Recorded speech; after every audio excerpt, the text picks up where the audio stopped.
Live from Washington, D.C., this is Balance of Power with Joe Mathieu. The bill passed the test vote. Welcome to the Tuesday edition as legislation to reopen the government clears a regulatory hurdle in a squeaker, setting up a likely full passage of this bill to reopen government before the hour is out. We're going to find out together with an update ahead from Bloomberg's Washington correspondent, Tyler Kendall. She's at the White House, which played a prominent role in getting Republicans to a yes here. Insights ahead from Republican Congresswoman Erin Houchin of Indiana. She'll talk to us before she goes to the floor to vote, and we'll have analysis from our political panel. Bloomberg Politics contributors Jeanne, Zaino, and Rick Davis are with us for the hour as we talk about the policy that drives the markets, the intersection of Washington and Wall Street. And here we go again today with some important voting that's going to take place this hour before we're done. Having seen a rule pass on the House floor last hour that gives us a sense of how this might go, reminding you that we are in a partial government shutdown right now. And what's about to take place is likely going to end that for at least a couple of weeks' time. Remembering a 2-week continuing resolution in place for the Department of Homeland Security, all the other agencies, the other half dozen or so, fully funded.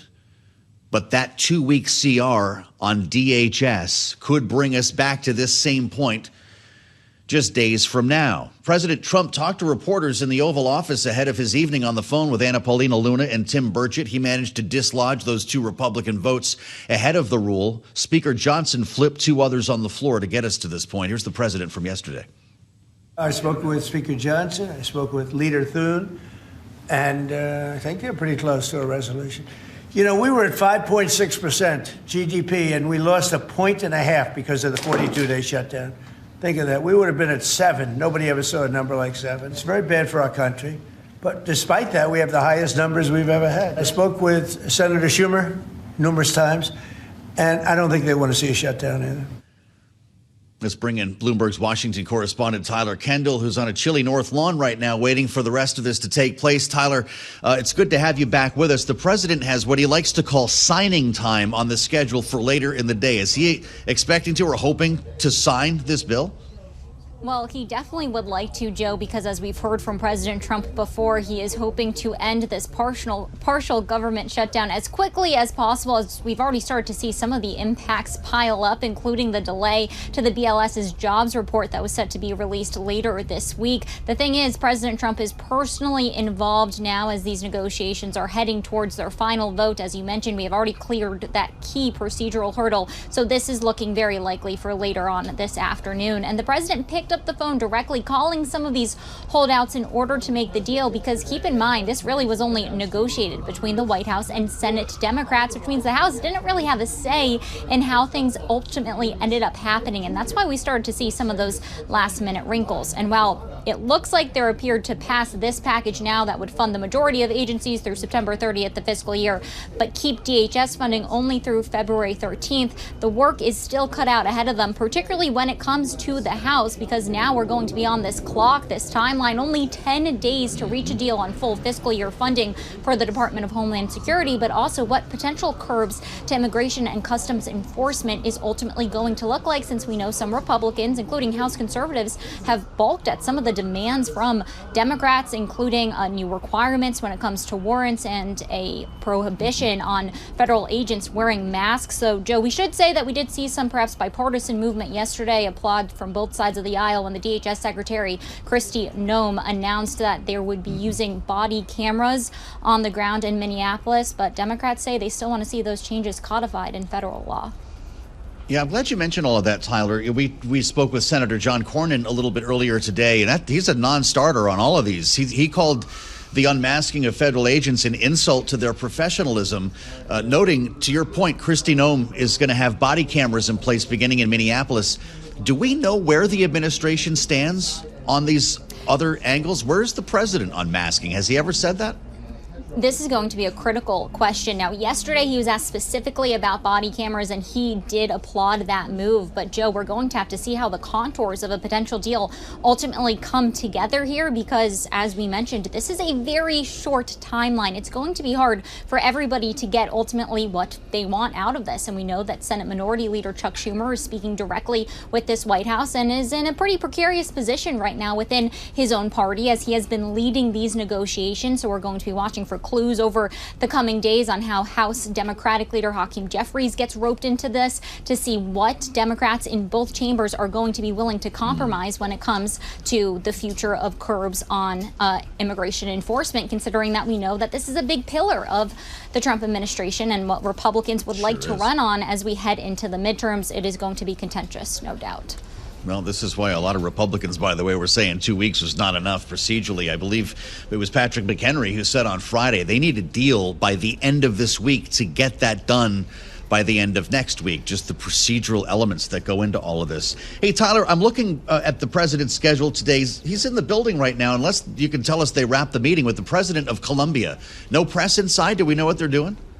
No press inside. The Colombian President Petro arrived here around 11 a.m. Eastern, so we're looking at a meeting that's going over 2 hours, it appears at the moment, behind closed doors. And this was a highly anticipated meeting between the two leaders and was seen as a potential reset for relations after tensions have really escalated over the past few weeks. Of course, as you well know, the Colombian president has been highly critical of the U.S.'s operation to capture Nicolas Maduro, and President Trump himself hasn't ruled out the potential for military intervention in Colombia, as he is urging the country to stem the flow of illicit narcotics into the U.S. I'll also add that on the table is that the U.S. had decertified Colombia as a trusted partner when it comes to curbing illicit drugs and has lobbied sanctions aimed directly at Petro from the U.S. Treasury Department. So there's a lot that could be on the table today. We did get a readout from the Colombian government side previewing what they hope to talk about in the meeting, which includes trade, infrastructure, migration, security, and then interestingly enough, relations with China and Venezuela. So there is a whole lot on the table that they're probably discussing behind closed doors right now.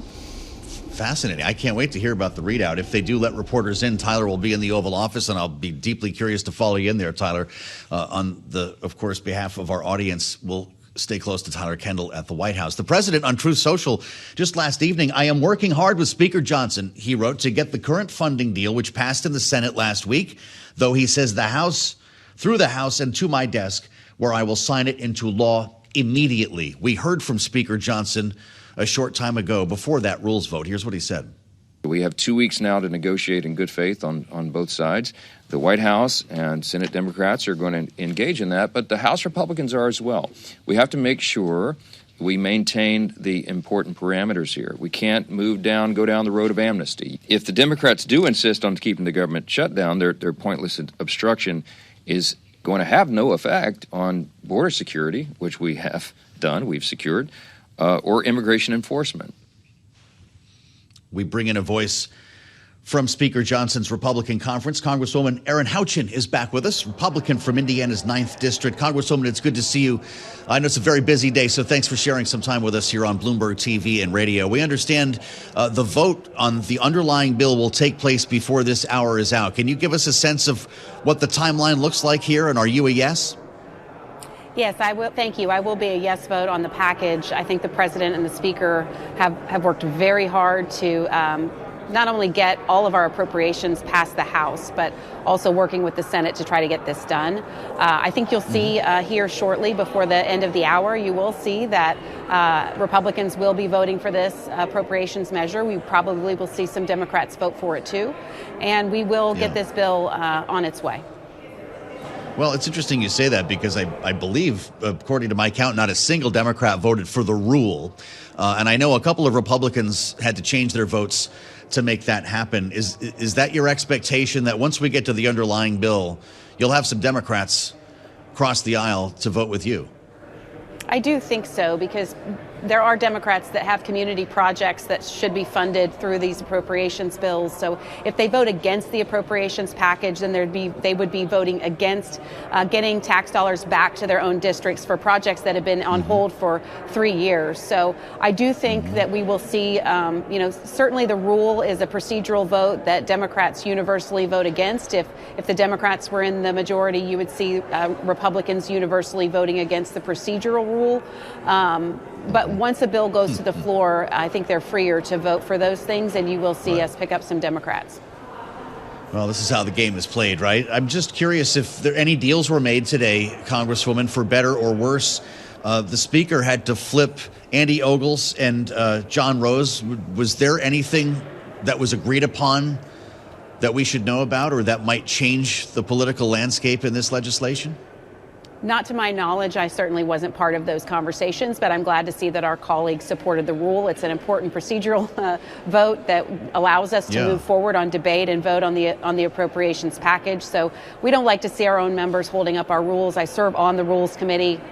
That serves an important function in Congress, especially as a tool of the majority. So, again, I don't know what those conversations were. I wasn't privy to those, but glad to see our Republicans came together as they usually do, and we'll have this vote and we'll pass this government funding bill. Republicans will have done their jobs, even despite some of the rhetoric from the left. I think some of them will vote for it too. Well, Congresswoman, I salute you for your duty on the Rules Committee. That has really become the battleground in the U.S. House for so many issues before it ever gets to the floor. Bring us in the room, if you would, because this was not the knockdown, drag-out fight a lot of people thought that we'd be seeing. Jim McGovern yelling to the rafters at 2 o'clock in the morning. It actually ended up being a pretty civilized debate, and I'm wondering what that tells us about the tone around this particular issue when it comes to ICE enforcement, Homeland Security in the House. Well, I would say that oftentimes we have these conversations that with Republicans and Democrats, and Chairman Cole and Ranking Member DeLauro on appropriations worked very closely together with their Senate Democrat and Republican counterparts through this whole process. And so what you saw, I think, was not wanting to let the perfect be the enemy of the good. Let's take the good things that are in this legislation and in this appropriations package, these big wins that we have for the country, less spending, meeting our priorities. And certainly we are pleased when Democrats want to come on board and work with us on these things versus working against us. Circumstances around the country have risen the temperature on some of the issues, like the immigration and customs enforcement. Again, we're working through those, as is President Trump. And I think what you'll see today, again, is a bipartisanship on the House floor, which honestly, we have more bipartisan votes that come across the House floor typically than we do partisan votes. It's just typically that's not what is covered in the news, but glad to be talking about it today. Well, yeah, we like to wonk out on policy, as you know, Congresswoman, and I'm curious to what extent we'll be able to extend that bipartisanship to the debate around ICE restrictions. You've heard the demands from Democrats. We talked about them right before you joined us with Tyler Kendall, and one of them includes demasking of ICE agents. Senator John Cornyn told us earlier that was an insult. Retraining for de-escalation. You've already checked off body cameras, I think, on behalf of the department with Kristi Noem's announcement yesterday. But there could be other things that are done here. I'm just wondering what's realistic that you would vote yes for in a piece of legislation? Well, I don't like to predict what should or will not be in or out of a bill before I see that and decide how I'm going to vote. But I will say that these conversations are ongoing about what this will look like moving forward. It is helpful when the state and local governments, as we have seen in other parts of the country, like in Washington, D.C. and in Memphis, even in blue areas of the country, there is cooperation with Immigration and Customs Enforcement that has resulted in getting illegal aliens who've caused harm to American citizens out of the country. It does help when we have that cooperation with state and local government. I'm going to continue to encourage that, as is President Trump back in Minnesota. That, I think, will get the temperature down. We need to reduce the rhetoric around ICE, too. I've worked with in child services before. I've worked with law enforcement. They have a very, very difficult job. We don't need to be making this job more difficult. And so I do hope that we'll see that cooperation at the state and local level turn the temperature down and the rhetoric down so that we can let ICE do their good work. I mean, we did not see Democrats being outraged at Laken Riley's death at the hands of a criminal illegal alien. Those are the kinds of people we need to be focused on getting out of the country. And I hope that both parties could rally around those efforts. Yeah, well, it's interesting. We saw some Democrats vote for the Laken Riley Act. I wonder, is 2 weeks enough, Congresswoman, to figure this all out? John Thune's already talking about the potential for additional CRs on Homeland. Well, one good thing is in the One Big Beautiful Bill, we did fund border security and immigrations and customs enforcement. So when the Speaker says that this is a performative fight for the Democrats, that's not that's certainly correct. We've already done that funding, so that's going to be funded no matter what we do. But a no vote would put FEMA at risk. It would put the Coast Guard at risk and TSA at risk of not having funding, which I hope that our Democrat counterparts would not want to see happen. So when we're having these debates, there's always a lot of moving parts. As you say, you like to geek out on these policy provisions, and we're always working on how we can come to an agreement. When we have this bill, this big package, is it 2 weeks enough? Probably not. I think we probably need more time, but we will get there, as Republicans always do. Well, it's great to spend some time with you, Congresswoman. It sounds like there's going to be a vote about a half an hour from now. Is that accurate? Yeah, about 1:40, I think, is when we're supposed to have the vote in mind. So be watching for hopefully a passage of our appropriations bills. We'll be ready to geek out with you anytime. Thanks for spending some time with us, as always. Erin Houchin, Congresswoman, Republican from Indiana, with us live on Capitol Hill. As we anticipate then, you just got it straight from the source. 1:40 p.m. Eastern time is what we expect on a vote here on the underlying bill.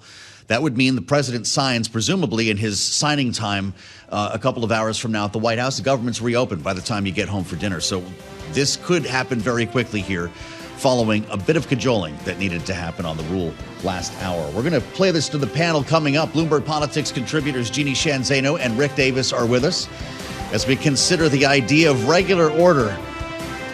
Not so much this time around, but a government that'll be reopened. We'll have more ahead, only on Bloomberg. We do have a vote about 20 minutes away here, as we just learned live on the air following a rule vote last hour that passed in a squeaker. Congresswoman Erin Houchin, the Republican from Indiana, confirming for us 1:40 p.m. Eastern time, members have been told to prepare to vote on the bill to reopen the government. Well, it's a partial shutdown, so we'll reopen the rest of the government, as it were, and that will get the clock ticking on a 2-week continuing resolution for the Department of Homeland Security, so lawmakers can negotiate restrictions, presumably on ice. This is where we have left things as we assemble our political panel. Bloomberg Politics contributors Rick Davis and Jeanne Zaino are with us. Jeanne is our Democratic analyst and democracy visiting fellow at Harvard Kennedy School's Ash Center. Rick is a Republican strategist partner at Stonecourt Capital.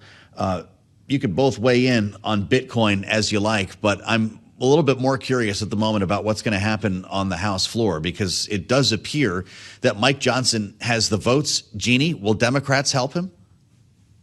I think we're going to see some crossover. I do think some of them have said it publicly, and you were just talking about some of them. So I do think we're going to see some Democrats vote for it. I think the rule is one thing. They stay together on that. But on this, they're going to fund. I think but some will not. So it's going to be a split. Mm-hmm. How about you, Rick, on this interesting scenario where you vote no on the rule, but you vote yes on the underlying bill? Is that what we see today? Yeah, two totally separate strategies. This one for final passage. I would be surprised if there are not dozens of Democrats who vote for this package. The story that not very many people are talking about is the reason we're actually here, actually passing these appropriations bills, is because in the negotiations, Democrats did extremely well in getting their health agenda embedded into this budget. 5, 6 different programs that the President of the United States zeroed out in the last budget were reinstated in these budgets. Democrats aren't taking a victory lap yet, but the reality is there are a lot of them who really look forward to seeing this bill pass, and that these programs that the president tried to get rid of come back to life. Really interesting. There was some confusion, I think, among Democrats here. Jeanne, there was a whip alert that for Democrats urged a no vote on the rule, but no guidance on the underlying bill, as Rick is describing here. Rosa DeLauro announced she'd vote for the package. Hakeem Jeffries, not so much. What's the confusion all about, knowing that essentially Chuck Schumer cut a deal with President Trump to get us to this point without Hakeem Jeffries' involvement?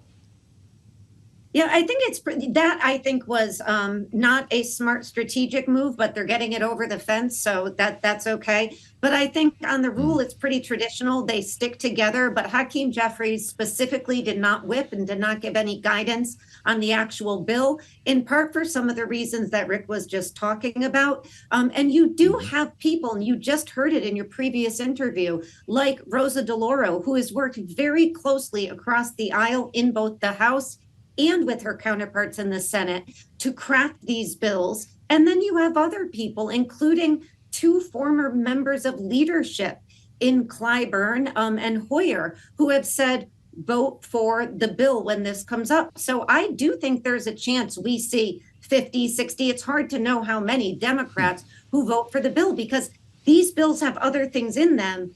Even though they don't have what Democrats ultimately want as it pertains to ICE, they do allow this, 10 days now for them to negotiate that out. Yeah. Rick talked about some of the victories that Democrats have scored in these bills that we maybe haven't heard so much about. One of them might also be what's not in this bill, Rick. That's the SAVE Act, this voter ID legislation that Anna Paulina Luna and Tim Burchett were on the fence over here. They were not going to vote yes till President Trump cut a deal with them. Apparently, there is some understanding that there will be a separate vote on the SAVE Act. To what extent could that see the light of day after this? Yeah, it's interesting how this became such a important issue in getting this package to the floor. John Rose, who was the vote that flipped that allowed the rule to get out, was also backing the SAVE Act. This notion of having a national voter ID. Much more popular amongst MAGA voters in the House of Representatives than what we've got in the United States Senate with the Republican Party. But at the end of the day, promises are being made in the House for a vote. Highly unlikely that Johnson's going to have the votes to pass that, as we've seen in this instance. 2 and you're done. My guess is there are a couple of Republicans who will unlikely vote for this in the House of Representatives, stopping the momentum for it. And I would say close to dead on arrival in the Senate, only because you need a passel of Democrats, 5 to pass it, and you're not going to get those. So it's a bit of an exercise. If there's a performative aspect of this budget, it's this one issue. And I guess they think it's good politics at home, but it's unlikely to become law. You agree with that one, Jeanne? The SAVE Act is something that's been getting a lot of talk on social media. It's not often where I have people randomly kind of asking me about, what are you hearing about this? This is something that's grabbed the attention of a lot of people when it comes to voter ID. It has. And, we even heard Ron Johnson say, well, if Democrats are going to demand things on ICE, then we're going to demand things like ending sanctuary cities and passing the SAVE Act. And so it is on both, in both the House and the Senate. You're hearing about it. I don't think it has a chance in heck of getting through the Senate, because I can't imagine you're going to get Democratic votes on that. And also, given what has happened in just the last few days in terms of the president yesterday, as we talked about, calling for nationalization of elections in the United States, at the raid the other day in Fulton County in Georgia. These kinds of things, the demands by the DOJ for voter rolls, are making it very difficult for Democrats, and I'm certain some Republicans in the middle, to allow for a movement forward on any kind of nationalization of voting. And while process-wise, of course, if the Congress passes and the president signs, that's okay. But there is a huge concern here going into the midterm that the president is working, because he is deeply concerned that the Republicans are in really big trouble when it comes to the election. And of course, the polls now suggest if something doesn't change in the next 10 months, he's in deep trouble, and there's concern he's going to take steps to ensure that he's got some control over this, and that involves centralization and nationalization of voting. Jeanne's referring to comments the president made on the Dan Bongino program yesterday. The former deputy FBI director is back on his show or podcast, whatever we call it. We should take over the voting, he said, Rick, in at least 15 places, the Republicans ought to nationalize the voting.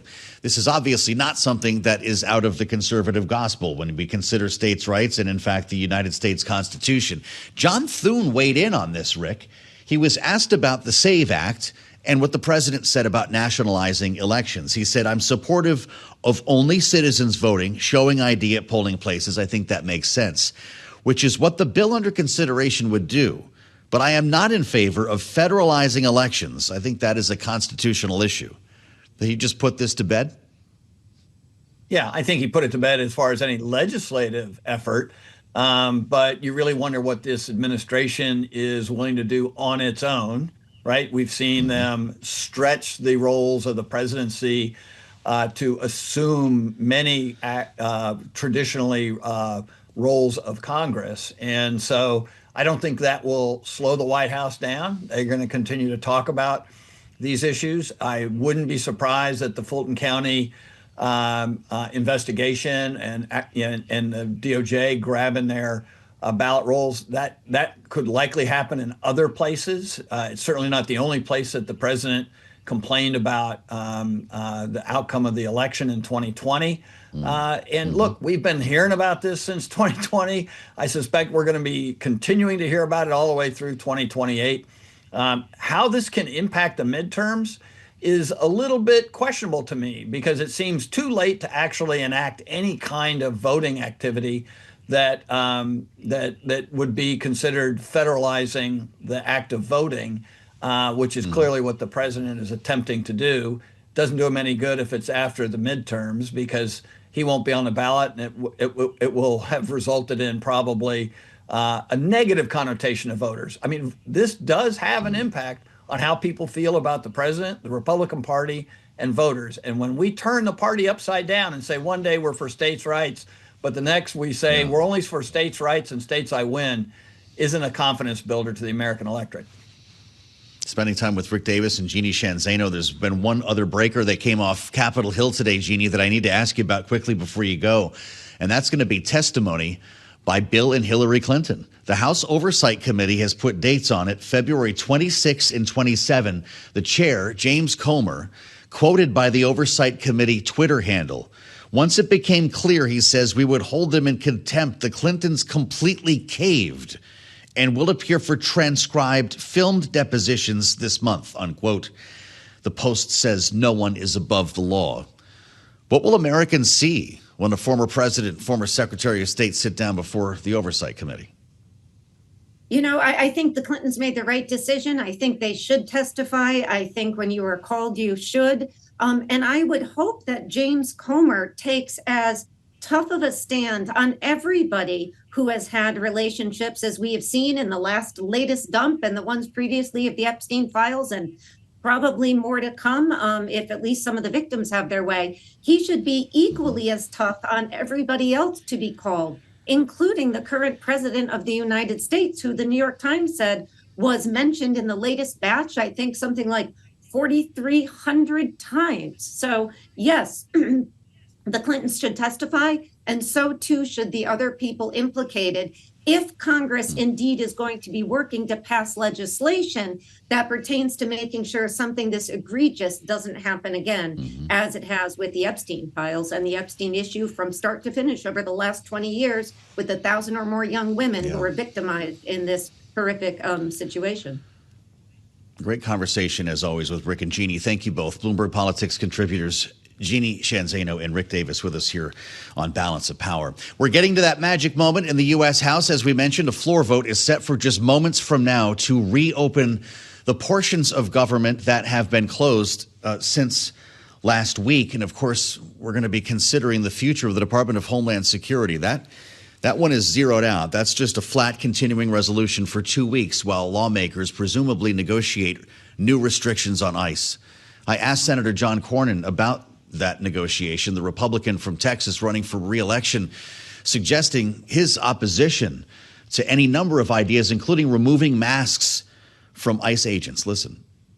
I'm always for seeing how we can improve current operations, and that includes ICE. And I believe Mr. Homan, who's now in charge up in Minnesota, at Minneapolis, has said the same thing. But I don't believe there is enough time to open this whole range of topics, nor do I think we should, because these are professional law enforcement officers. One of the main problems and what's happened in places like Minneapolis is these are sanctuary jurisdictions. They don't cooperate with law enforcement at the federal level. And so ICE has no alternative but to make these detentions in the general population. And of course, you have various instigators interrupting and interceding, sometimes with disastrous consequences. So I don't think, I think while certainly these institutional reforms are important, and I would support trying to make it better, this unfortunately is part of the same sort of strain of thought that gave us defund the police and abolish ICE. And I think we have to enforce the law, and that's what President Trump believes as well. Are you, just to be clear, open to demasking ICE agents when they're working in the field? I think that's an insult to ICE agents. We know that ICE agents are going to be targeted by some of these instigators. What I call really, they are essentially asking for anarchy, certainly chaos, because if we abandon the rule of law, that's all we have left. And so these ICE agents are being targeted by some of the anti-ICE instigators, and I think in some instances their identity should be protected. But this is just, to me, just a ridiculous request. Wow. Well, just to be clear, before we move on to some other issues here, Senator, following these two fatal shootings that we saw in Minneapolis, you don't feel any different about restrictions on ICE? Well, I think the main thing that needs to be done is that the Minneapolis and Minnesota needs to quit refusing to cooperate with federal law enforcement officers. You don't see this happening in Texas because when illegal aliens are apprehended for some state or local violation, they are routinely handed over to ICE at the jail and then subject to deportation. But when local law enforcement or state law enforcement in some of these sanctuary jurisdictions don't do it, ICE has no alternative but to try to go knock on a door and make an arrest when they believe they have an illegal alien evading apprehension, So I think, unfortunately, in both of these instances, these individuals did not cooperate with law enforcement, and unfortunately, when that happens, tragedies like this occur, which are regrettable. But I think the answer to it is for these sanctuary jurisdictions to cooperate with federal law enforcement so that federal immigration laws can be enforced, hopefully without these kind of tragedies occurring. There's the take from Senator John Cornyn. You can hear that full interview, by the way, on the late edition of Balance of Power. It starts 5 p.m. here on Bloomberg TV and radio. We can tell you the House has started voting right on time, as we mentioned, around 1:40 p.m. Eastern. And here we go with a live view of the House floor. This is the vote that would reopen the portions of government that have been left closed, and a continuing resolution, a 2-week CR for the Department of Homeland Security.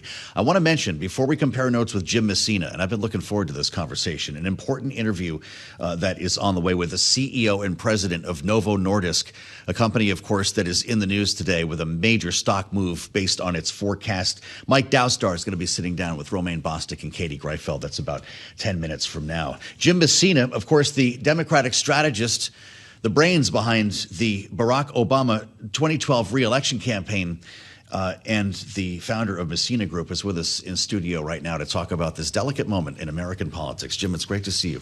Thanks for being with us in studio, as always. My pleasure. Hope your year is starting off well. It's really cold around here. You don't live in Washington anymore. It's not always like this, Jim, as you know. We're encased in ice. I don't know how anyone's supposed to get anything done around here, but it appears they're going to pass this legislation today. Yeah. We're probably going to come back in another 2 weeks or so and do this all over 10 again, days. right? Is that how you figure? Yeah, 10-day extension, and we're going to be right back at this, having the same debate on DHS and ICE reform. I wish they would have done it now and get this over with, but they're going to pass it. We're going to now go into conference and hope we can iron some of these details out. Well, so how does this debate unfold? You heard John Cornyn just now. I realize he's a Texas Republican running for re-election. Yeah. But he says that the idea of demasking ICE agents is an insult to those agents. Are Democrats about to be disappointed in this debate?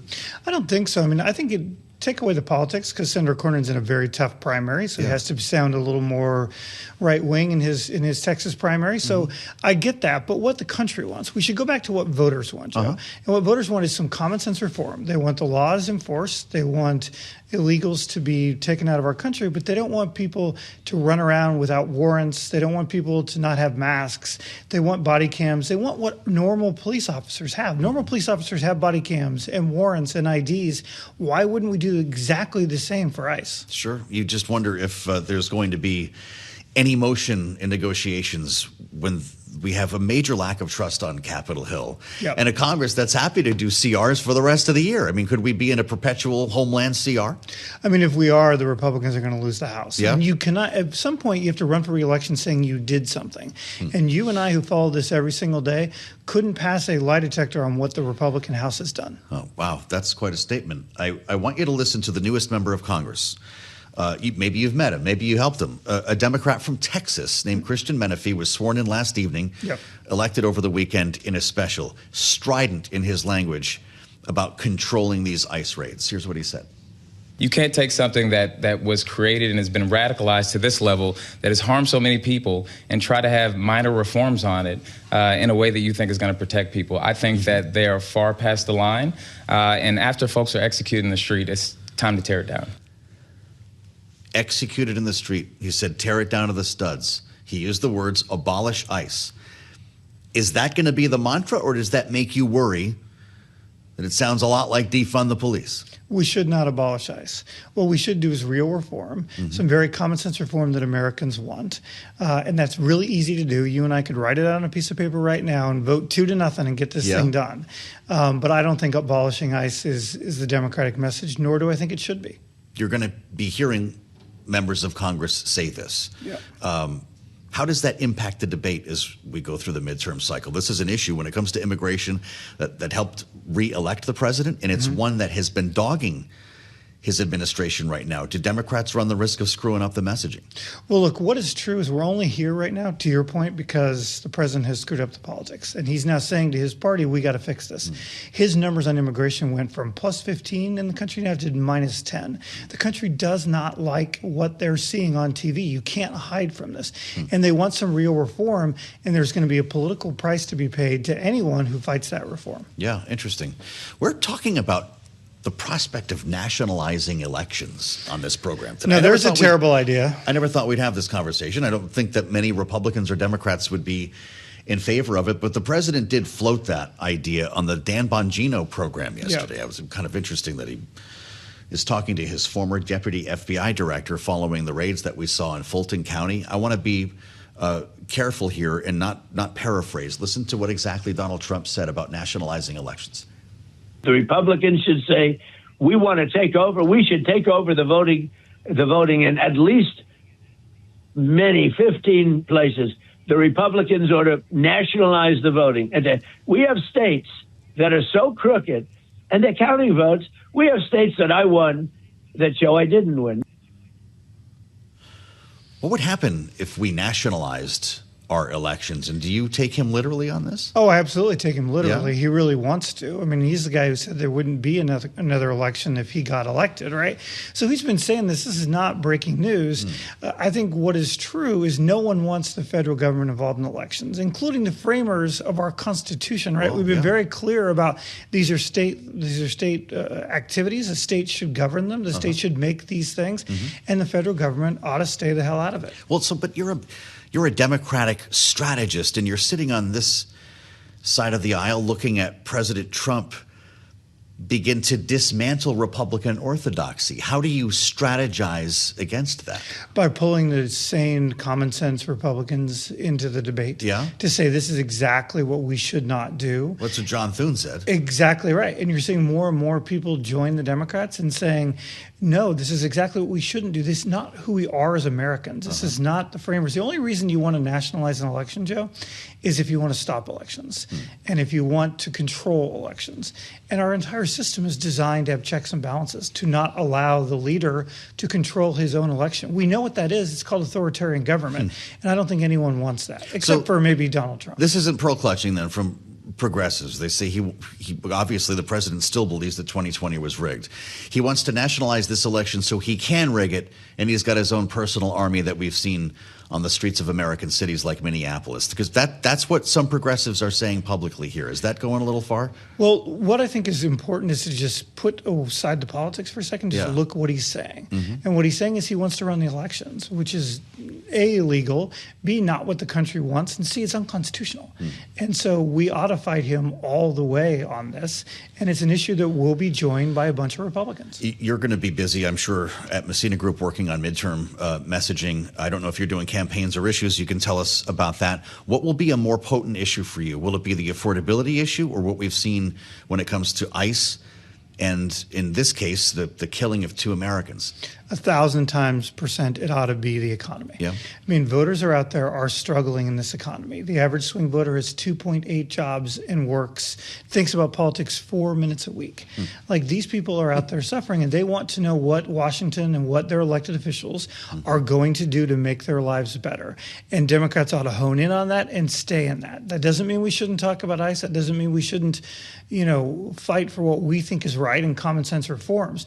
But our continued mantra for the next however many days to the election has to be economic. It has to be about cost of living, because that's what voters are asking for. The president has gone from beating Kamala Harris by 8 points on the economy to now trailing the Democrats by 15 points on the economy, in part because he's doing all these other things, running all over the world, getting involved in these other countries. And voters don't think he's focused on the economy. Joe, if Democrats can be seen as focusing on the economy, we will win in November. You might have seen the headline today, and it's been confirmed by the Oversight Committee. Bill and Hillary Clinton will be testifying before Jim Comer's committee in February 26th and 27th. This is an Epstein-related conversation, and they were going to be facing criminal contempt otherwise. What are we going to see? 2 stone-faced Clintons not answering questions? How would you advise them to comport themselves in that public forum? Well, I used to be the deputy chief of staff at the White House. And what I said to people all the time is when people show up with warrants, you answer questions. And be very clear. I think they're doing the right thing to answer these questions. That said, the committee has a responsibility to be bipartisan, to be both sides. Let's be honest. Calling Bill and Hillary up is about trying to change the subject and get the subject off the president and the Epstein files and on to Bill Clinton. They've been trying to get Clinton and Hillary involved in this stuff for 15 years. Why would they stop now? But where are the other people who are involved? Where are the Republicans who are in the Epstein files? It has to be both sides, or the public is going to look at this and say this is just more political BS. It's great to have you back in the Capitol. Thanks for spending some time with us. My pleasure. That's Jim Messina, of course, the Messina Group with us live on Bloomberg TV and radio as part of our conversation here on Balance of Power. The voting continues, and we'll let you know when this bill is up or down on reopening the government today. And I'll meet you back here on the late edition of Balance of Power. Right now, an important conversation that's coming from our world headquarters in New York with the CEO and president of Novo Nordisk. Hand it over to my colleagues, Romaine Bostick and Katie Greifeld. Take it away, guys. All right, thank you. Thank you, Joe Mathieu. That's right. Joining us now is the CEO of Novo Nordisk. His name is Mike Doustdar. Mike, it's great to have you with us. Let's start with the big news, and that is your annual sales guidance. 2026 sales at constant exchange rates now forecast to fall by 5 to 13%. Analysts had expected a decline of 1.4%. Reading through the statement, it seems like there's 2 issues here: drug pricing and competition. I want to start with competition. We know that Novo Nordisk was first to market with your oral GLP-1. And if you take a look at early script data, for example, it seems like uptake is pretty strong. It's been a strong launch. So with that in mind, what gives you the certainty to say that annual sales will decline to this magnitude? Or are you being intentionally conservative here? Thanks very much, Katie, for having me. We have spoken actually before, and I've been speaking to 2026 being a year of headwind when it comes to pricing. So there should not be too much surprise when we, of course, announce these numbers, because we have been very transparent with regards to the GLP-1 prices coming down in U.S. across pretty much all the channels. And, of course, this is where the headwind is. But we also have said that at the lower price, we're going to see a much higher volume uptake going forward across the whole world, and not least, of course, in the U.S. And the Wegovy launch is a testament to that. Today, after just 4 weeks of data, we have more than 170,000 people on the pill.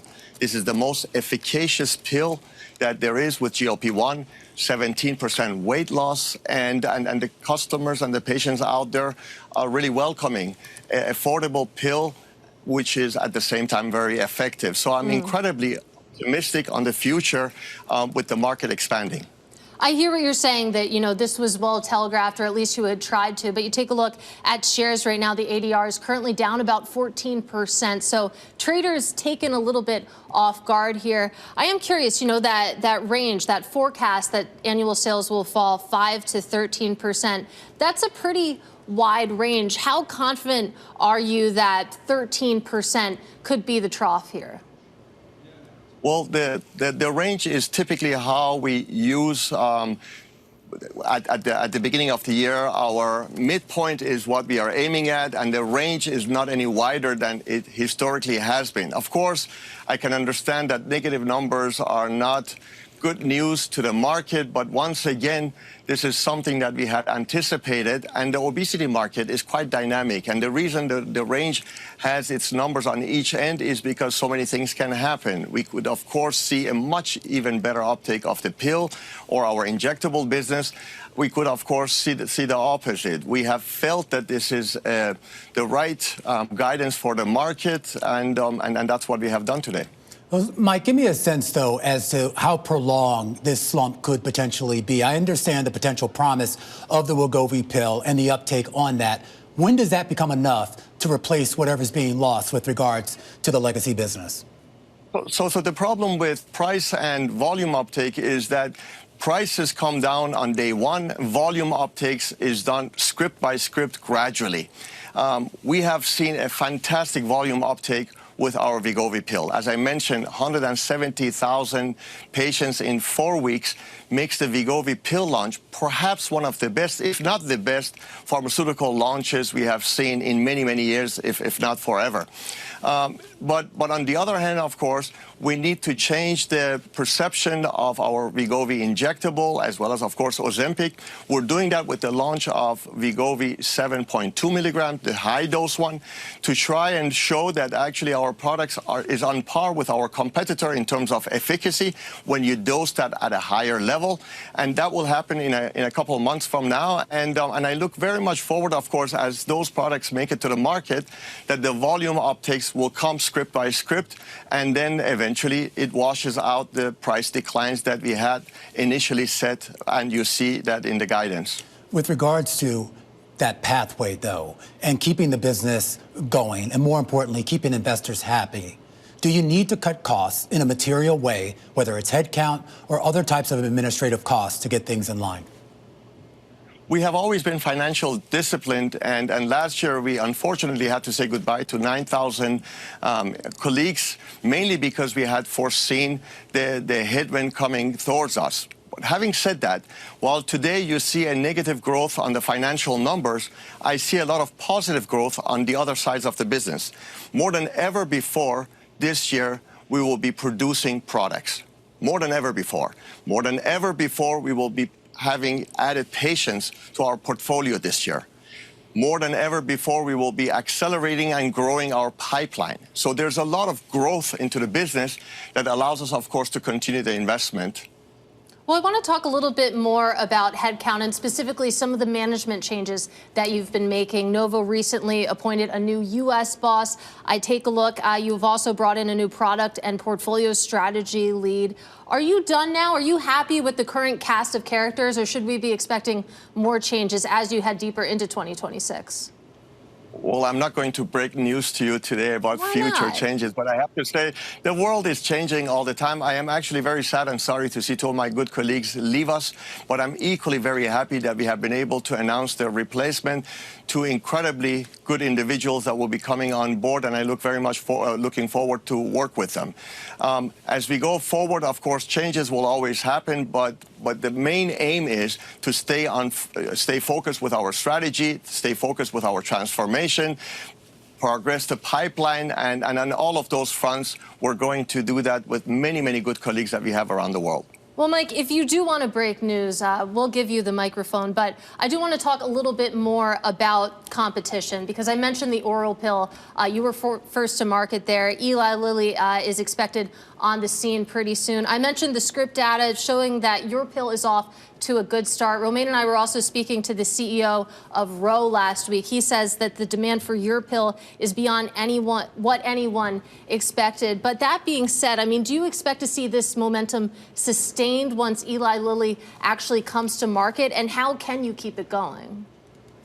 I would say so. And the reason for it, we have seen within the field of obesity, the magnitude of the weight loss matters. We have a pill that basically reduces your weight by 16.6%. Let's round that up to 17%. Our competitor is bringing a pill that does 12%. So this is a big difference, 16 versus 12. And if, of course, the people living with obesity follow what we have seen the last couple of years, magnitude of weight loss, then we would foresee us having the upper hand on this battle with our good competitor, Eli Lilly. It raises a lot of questions, though, Mike, about how you sort of broaden, if at all, this business. Is there sort of an expectation, a ballast, if you will, beyond just diabetes and weight loss? Right now, we are focusing on diabetes, weight loss, and overweight. And the main reason for it is that the combinations of these three areas basically has 2 billion people in the world suffering from it. This is a very large number of people with unmet need, and we are only scratching the surface. But can meeting the needs of those 2 billion people, though, be profitable? I mean, you started off in major markets like the U.S., where you had a little bit more pricing power. You're losing, obviously, some of your patent protection. I am curious as you expand into other markets, is the profitability proposition going to be the same? If we would not basically see this as a profitable business, we would not have it as the core part of our strategy. We do see that there is still a lot of profit to be made, albeit, of course, at lower price levels. But the volumes are very large, and I would say the segmentation of the population will differ. There will be different pricing levels depending on the different portfolio, different products that we want to have in our portfolio. And as a focused company that mainly goes into diabetes and obesity, we're going to basically cater to all different segments of the populations with different price levels. All right, Mike, well, we really appreciate you coming on here fresh off of your earnings. Mike Doustdar, of course, is the CEO of Novo Nordisk. Those ADRs here in the U.S. now down about 14%. You're watching Bloomberg.